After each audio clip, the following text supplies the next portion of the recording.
À Kinshasa, une rencontre importante a eu lieu entre deux figures emblématiques de l'opposition congolaise, Jean-Marc Kabound, président de l'Alliance pour le changement, et Martin Fayulu, leader de l'ECD, engagement pour la citoyenneté et le développement. Cette rencontre s'inscrit dans un contexte particulier. Elle se tient quelques jours après la libération de Jean-Marc Kabound, qui avait été emprisonné à la prison centrale de Makala, dans la capitale de la République démocratique du Congo, suite à des tensions avec les pouvoirs en place. Kabound, autrefois l'un des plus proches alliés de Félix Antoine Tshisekedi, président actuel de la République démocratique du Congo, a été libéré suite d'une grâce présidentielle accordée par Tshisekedi, une décision qui a fait couler beaucoup d'encre et relancer les spéculations sur les rapports entre les anciens alliés. Vous êtes sur IADIMA Télévision, n'oubliez pas de vous abonner, d'activer la cloche de notification, de partager les liens et d'inviter vos proches à rejoindre la grande communauté. IADIMA Télévision. Jean-Marc Kabound, bonjour. Bonjour. Le 21 février, vous avez été libéré et le lendemain, le 22 février, Félix Tshisekedi, lors d'une rencontre avec les parlementaires de son camp, a invité ses opposants à entrer dans un gouvernement d'union nationale. Est-ce que votre libération n'est donc pas un geste politique de sa part?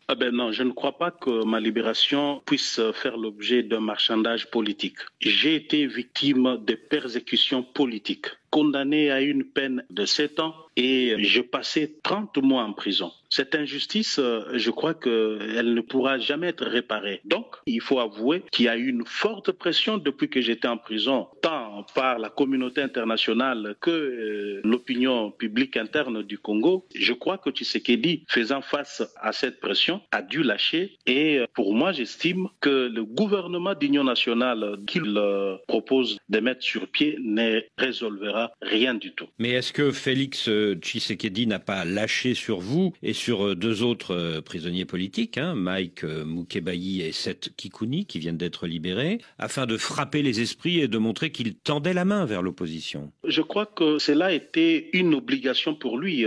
Ça ne peut pas être considéré comme un cadeau que Félix Tshisekedi donne à l'opposition, parce que moi, comme les autres prisonniers, Mike Mukebayi et Seth Kikuni, étions incarcérés injustement. Et d'ailleurs, il y a encore des prisonniers politiques qui continuent de croupir en prison. Ici, je fais allusion à Jacques Ndala. Il y a un autre aspect que beaucoup de gens ne font pas attention. Ce sont les généraux. Je vous dis ici que plusieurs généraux katangais sont arrêtés injustement. Ils sont détenus dans des cachots en prison sans jugement. Ça fait des années. Ici, je vais parler du général Filemon Yav. Je vais parler du général Djadidja. Ils sont nombreux. Donc, le gouvernement Tshisekedi doit savoir que ma libération et la libération de deux autres ne suffit pas. L'avancée du M23 dans l'est de votre pays, qu'est-ce que vous en pensez? L'avancée du M23 est inacceptable. Et tout le monde doit demander au Rwanda de retirer ses troupes pour que le Congo retrouve la paix. Depuis votre libération, Jean-Marc Kabound, vous avez reçu plusieurs visites à votre domicile, notamment celle de l'opposant Martin Fayulu. Est-ce que vous réfléchissez avec Martin Fayulu et d'autres opposants à une initiative commune, c'est ça? Bien entendu, c'est parce que le régime Tshisekedi, qui est un régime finissant, doit laisser la place de 2028.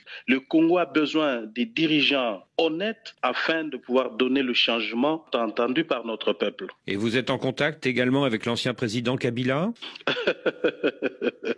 Je crois que c'est un acteur politique important de notre pays. Je ne vois pas pourquoi je ne peux pas être en contact avec lui. Mais d'ailleurs, moi, je veux même plus loin. Si demain, j'avais l'occasion d'avoir le contact de Nanga, je l'appellerai et je lui parlerai. Je lui dirai ce que je pense de ce qu'il est en train de faire. Donc, je suis là pour parler à tout le monde. Et que diriez-vous justement à Corneille Nangaa, le patron du M23? Je lui dirai tout simplement que ce qu'il est en train de faire, on l'a déjà vécu dans ce pays. Avec Mouzé Kabila, on connaît les conséquences. Il doit arrêter de verser le sang des Congolais et revenir vite. Il doit arrêter à travers un cessez-le-feu. Et le gouvernement, je crois que dans sa position actuelle, ne pourra pas s'y opposer pour accepter d'intégrer le processus du dialogue en fin d'une résolution pacifique de ces conflits. Si demain, Jean-Marc Kabound, le pouvoir libère les généraux actuellement en prison et renonce à son projet de changement de constitution, est-ce que vous pourriez accepter d'entrer dans un gouvernement d'union nationale avec Alliance pour le changement?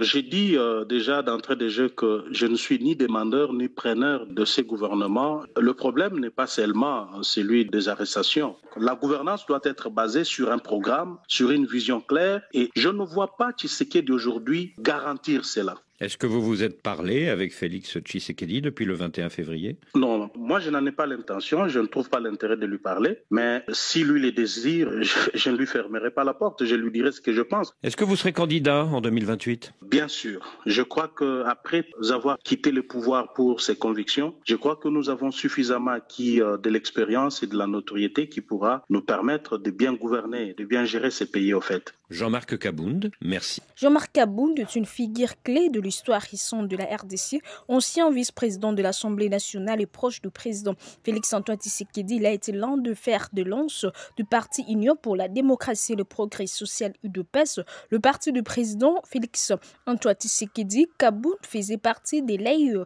la plus influente du parti et a été un fidèle compagnon du père de Félix-Antoine Tshisekedi Tshilombo, Etienne Tshisekedi, le fondateur de l'UDPS, un symbole de la lutte pour la démocratie en République démocratique du Congo.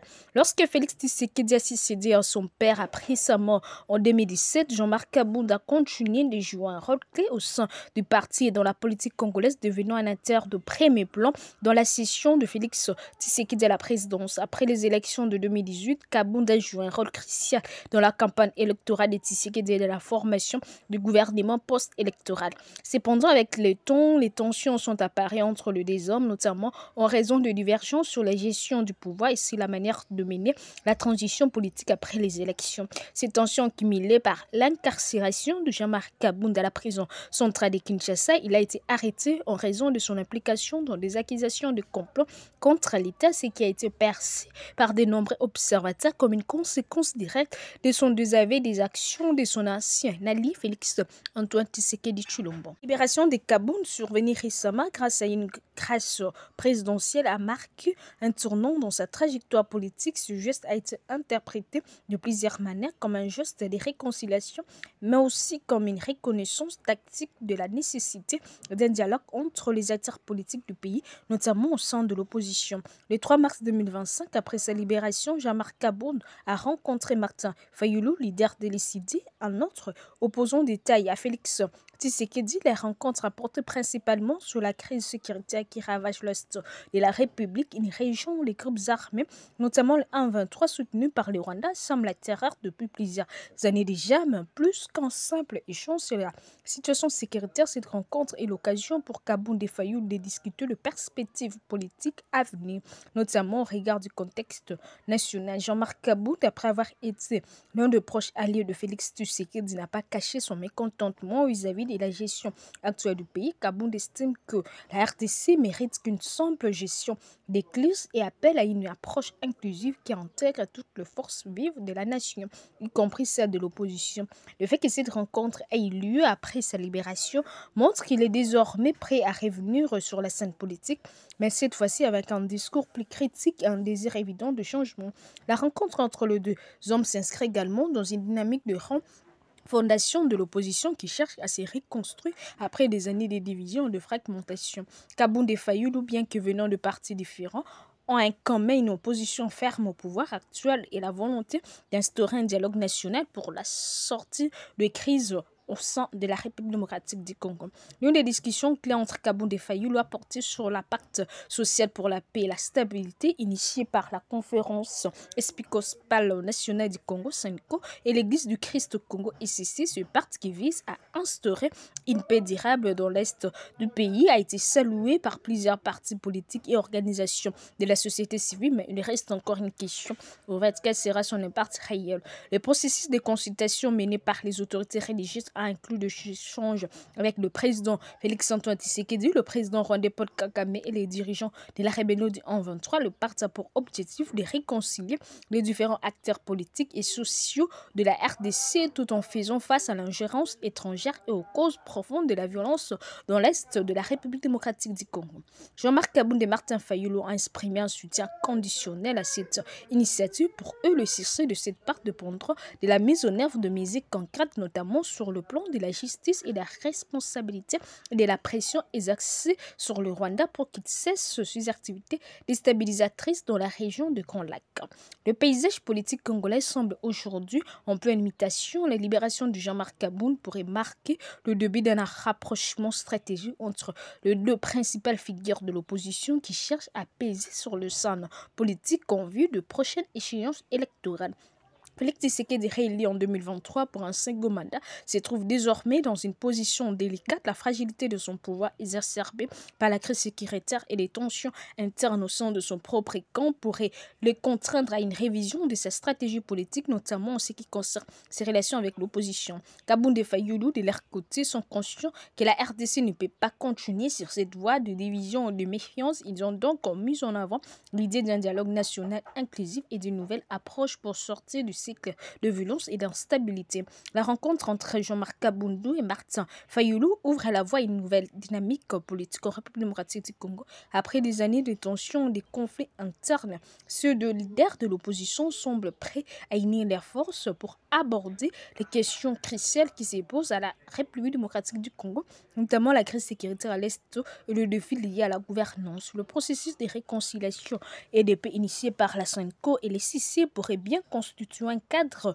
de sortie des crises, mais son succès dépendra largement de la capacité de toutes les parties à s'engager de manière sincère et à poser les bases d'une paix durable. Le mois à venir seront cruciaux pour déterminer si la RDC pourra enfin sortir du cycle de violence et de méfiance qui la frappe depuis trop longtemps. L'état de l'unité nationale semble désormais venu, mais sa concrétisation reste entre les mains des acteurs politiques et de la volonté populaire. C'était IADEMA Télévision. Merci de nous avoir suivis. N'oubliez pas de vous abonner, d'activer la cloche de notification, de partager les liens, tout en évitant vos proches à rejoindre la grande communauté IADEMA Télévision.